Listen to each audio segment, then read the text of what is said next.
Dedication. My dear Robinson, it was your account of a West Country legend which first suggested the idea of this little tale to my mind. For this, and for the help which you gave me in its evolution, all thanks. Yours truly, A. Conan Doyle. Chapter 1. Mr. Sherlock Holmes. Mr. Sherlock Holmes, who was usually very late in the mornings, save upon those not infrequent occasions when he was up all night, was seated at the breakfast table. I stood upon the hearth-rug and picked up the stick which our visitor had left behind him the night before. It was a fine, thick piece of wood, bulbous-headed, of the sort which is known as a penang lawyer. Just under the head was a broad silver band, nearly an inch across. To James Mortimer, M.R.C.S., from his friends of the C.C.H. was engraved upon it, with the date 1884. It was just such a stick as the old-fashioned family practitioner used to carry, dignified, solid, and reassuring. Well, Watson, what do you make of it?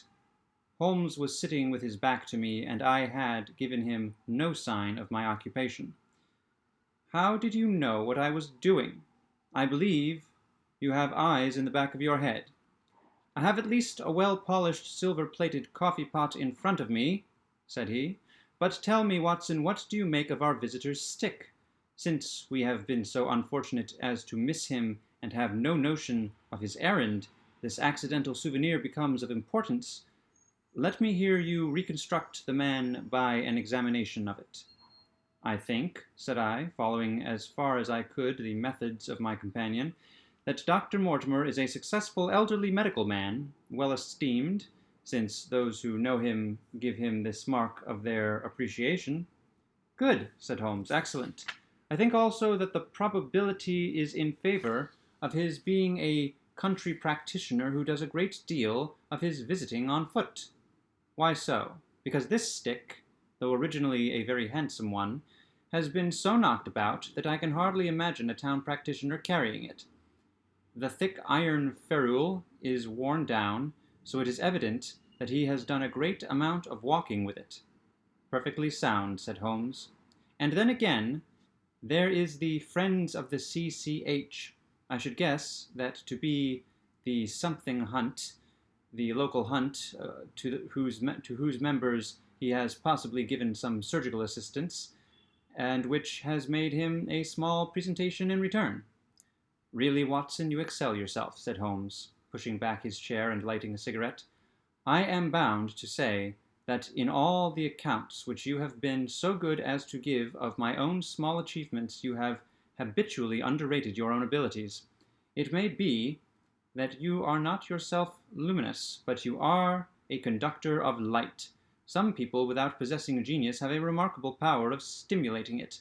I confess, my dear fellow, that I am very much in your debt. He had never said as much before, and I must admit that his words gave me keen pleasure, for I had often been piqued by his indifference to my admiration and to the attempts which I had made to give publicity to his methods. I was proud, too, to think that I had so far mastered his system as to apply it in a way which earned his approval. He now took the stick from my hands and examined it for a few minutes with his naked eyes. Then, with an expression of interest, he laid down his cigarette, and carrying the cane to the window, he looked over it again with a convex lens. Interesting, though elementary, said he, as he returned to his favorite corner of the settee. There are certainly one or two indications upon the stick. It gives us the basis for several deductions. Has anything escaped me? I asked, with some self-importance. I trust that there is nothing of consequence which I have overlooked. I am afraid, my dear Watson, that most of your conclusions were erroneous. When I said that you stimulated me, I meant, to be frank, that in noting your fallacies, I was occasionally guided towards the truth. Not that you are entirely wrong in this instance. The man is certainly a country practitioner, and he walks a good deal. Then I was right, to an extent. But that was all. No, my dear Watson, not all. By no means all. I would suggest, for example, that a presentation to a doctor is more likely to come from a hospital than from a hunt. and that when the initials CC are placed before the hospital, the words Charing Cross very naturally suggest themselves. You may be right. The probability lies in that direction, and if we take this as a working hypothesis, we have a fresh basis from which to start our construction of this unknown visitor. Well, then, supposing that CCH does stand for Charing Cross Hospital, what further inferences may we draw? Do none suggest themselves? You know my methods. Apply them. I can only think of the obvious conclusion that the man has practiced in town before going to the country. I think that we might venture a little farther than that. Look at it in this light. On what occasion would it be most probable that such a presentation would be made? When would his friends unite to give him a pledge of their goodwill? Obviously, at the moment when Dr. Mortimer withdrew from the service of the hospital in order to start a practice for himself. We know there has been a presentation. We believe there has been a change from a town hospital to a country practice. Is it then stretching our inference too far to say that the presentation was on the occasion of the change? It certainly seems probable. Now you will observe that he could not have been on the staff of the hospital, since only a man well established in a London practice, could hold such a position, and such a one would not drift into the country. What was he then? If he was in the hospital, and yet not on the staff, he could only have been a house surgeon or a house physician, little more than a senior student.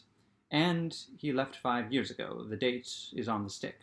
So, your grave middle-aged family practitioner vanishes into the thin air, my dear Watson, and there emerges a young fellow under 30, amiable, unambitious, absent-minded, and the possessor of a favorite dog, which I should describe roughly as being larger than a terrier and smaller than a mastiff. I laughed incredulously as Sherlock Holmes leaned back in his settee and blew little wavering rings of smoke up to the ceiling.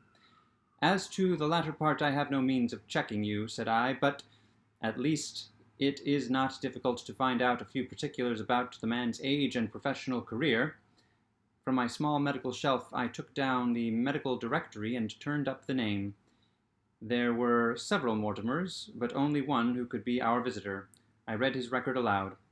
Mortimer James, M.R.C.S., 1882, Grimpen, Dartmoor, Devon, house surgeon from 1882 to 1884 at Charing Cross Hospital, winner of the Jackson Prize for Comparative Pathology with essay entitled Is Disease a Reversion, corresponding member of the Swedish Pathological Society, author of Some Freaks of Atavism, Lancet, 1882, Do We Progress, Journal of Psychology, March 1883, medical officer for the parishes of Grimpen, Thorsley, and High Barrow. No mention of the local hunt, Watson? Said Holmes with a mischievous smile, but a country doctor, as you very astutely observed. I think that I am fairly justified in my inferences as to the adjectives I said, if I remember right, amiable, unambitious, and absent-minded. It is my experience that it is only an amiable man in this world who receives testimonials, only an unambitious one who abandons a London career for the country, and only an absent-minded one who leaves his stick and not his visiting card after waiting an hour in your room. And the dog? Has been in the habit of carrying his stick behind his master. Being a heavy stick, the dog has held it tightly by the middle, and the marks of his teeth are very plainly visible. The dog's jaw, as shown in the space between these marks, is too broad, in my opinion, for a terrier, and not broad enough for a mastiff. It may have been... Yes, by Jove, it is a curly-haired spaniel. He had risen and paced the room as he spoke. Now he halted in the recess of the window.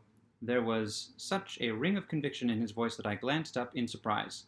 My dear fellow, how can you possibly be so sure of that?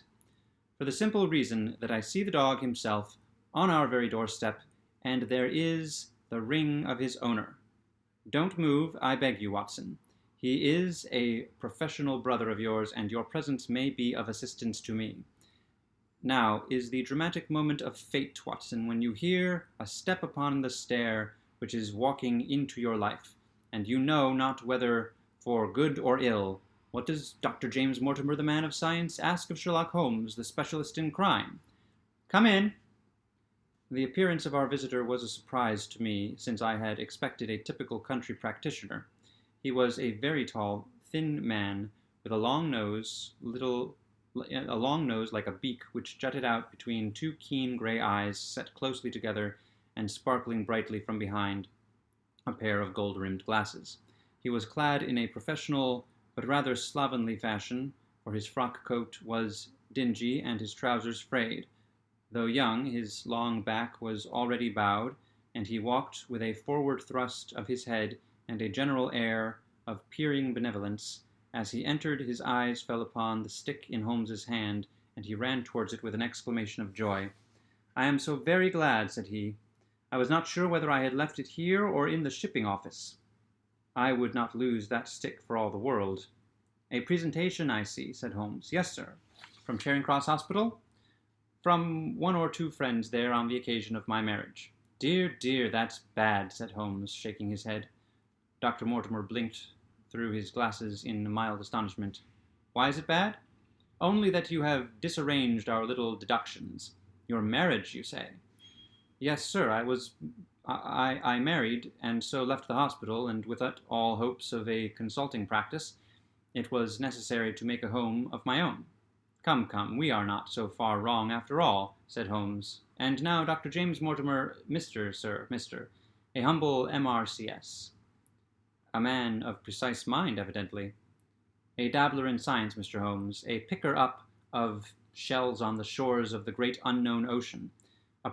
I presume that it is Mr. Sherlock Holmes whom I am addressing, and not—" "No, this is my friend Dr. Watson." "Glad to meet you, sir." "I have heard your name mentioned in connection with that of your friend. You interest me very much, Mr. Holmes. I had hardly expected so dolichocephalic a skull, or such well-marked supraorbital development. Would you have any objection to my running my finger along your parietal fissure? A cast of your skull, sir, until the original is available, would be an ornament to any anthropological museum. It is not my intention to be fulsome, but I confess that I covet your skull." Sherlock Holmes waved our strange visitor into a chair. "You are an enthusiast in your line of thought, I perceive, sir, as I am in mine," said he. "I observe from your forefinger that you make your own cigarettes. Have no hesitation in lighting one." The man drew out paper and tobacco and twirled the one up in the other with surprising dexterity. He had long, quivering fingers as agile and restless as the antennae of an insect. Holmes was silent, but his little darting glances showed me the interest which he took in our curious companion. "I presume, sir," said he at last, "that it was not merely for the purpose of examining my skull that you have done me the honor to call here last night and again today?" "No, sir, no. Though I am happy to have had the opportunity of doing that as well. I came to you, Mr. Holmes, because I recognized that I am myself an unpractical man, and because I am suddenly confronted with a most serious and extraordinary problem, recognizing, as I do, that you are the second highest expert in Europe." "Indeed, sir. May I inquire as to the honor to be the first?" "May I inquire who has the honor to be the first?" asked Holmes with some asperity. To the man of precisely scientific mind, the work of Monsieur Bertillon must always appeal strongly. "Then had you not better consult him?" "I said, sir, to the precisely scientific mind, but as a practical man of affairs, it is acknowledged that you stand alone."